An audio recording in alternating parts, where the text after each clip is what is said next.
Heroine కారులో వెళుతూ కంటతడి పెట్టుకుంది. దాన్ని ఆ డ్రైవర్ గమనించాడు. తర్వాత హీరోయిన్ స్పాట్ కి చేరుకుంది. అక్కడ దిగ్గానే డైరెక్టర్ ఏంటి అలా ఉన్నావు, నీ కళ్ళెందుకు ఎర్రగా ఉన్నాయి అని అడిగాడు. దానికి ఆ డ్రైవర్ సమాధానం చెప్పే ప్రయత్నం చేయగా ఆ డైరెక్టర్ ఆ డ్రైవర్ ని వారించి పక్కకు పంపించాడు. అక్కడ మొదలై ఉండొచ్చు ప్రేమ కథ. అదేనండి మన సమంత రాజ్ నిడమూరు ప్రేమ కథ. ఇప్పుడు చర్చ అంతా అది కాదు, వాళ్ళు చేసుకున్నటువంటి వివాహ పద్ధతి గురించి. వాళ్ళు భూత శుద్ధి వివాహం చేసుకున్నారు అంతే. ఇంకా ఆ పేరు కొత్తగా ఉండడంతో ఇటు మీడియాలో, సోషల్ మీడియాలో, అలాగే ప్రజల్లో కూడా బాగా ట్రెండ్ అవుతుంది. సో ఒకసారి మనం కూడా ఈ భూత శుద్ధి వివాహం అంటే ఏంటో తెలుసుకుందాం. ఇది ఏనిషెంట్ పురాతన యోగిక్ స్టైల్ అంట. మన శరీరంలోని పంచభూతాలు గాలి, నింగి, నేల, నీరు, నిప్పు వీటిని శుద్ధి చేసి వధూవరుల జీవశక్తిని ఏకం చేసే ప్రక్రియ.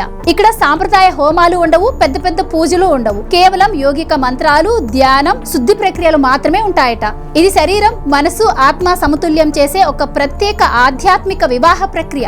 ఈ వివాహ ప్రక్రియ లింగ భైరవి అమ్మవారి ముందు జరుగుతుంది. అక్కడ పూజారులు వివాహాలు చేయరు, యోగా గురువులు వివాహాలు చేస్తారు. అందులో ఆడవాళ్లు కూడా వివాహాలు చేసే పద్ధతి ఉందట. కానీ వివాహం చేసే ఆడవారు పసుపు చీర ధరించి వివాహం జరిపించాలట. అలాగే అక్కడ వివాహం చేసుకున్నటువంటి ప్రతి ఒక్కళ్ళు కూడా అక్కడ అమ్మవారి పెండెంట్ ధరించాలట. సో సమంత మెడలో కూడా మనం ఆ పెండెంట్ ని చూడటం జరిగింది. సో దీని తర్వాత మరి హిందూ సాంప్రదాయాల్లోని పద్ధతుల గురించి ఒక చర్చ అయితే మొదలైంది. వివాహ పద్ధతి ఎలా ఉన్నా కూడా వధూవరులు జీవితాంతం అన్యోన్యంగా ఉన్నారా లేదా అన్నదే ఇంపార్టెంట్. కాబట్టి సమంత అలాగే రాజ్ నిడమూరు కూడా వాళ్ళు జీవితాంతం అన్యోన్యంగా కలిసి ఉండాలని చెప్పి మనందరం కూడా కోరుకుందాం.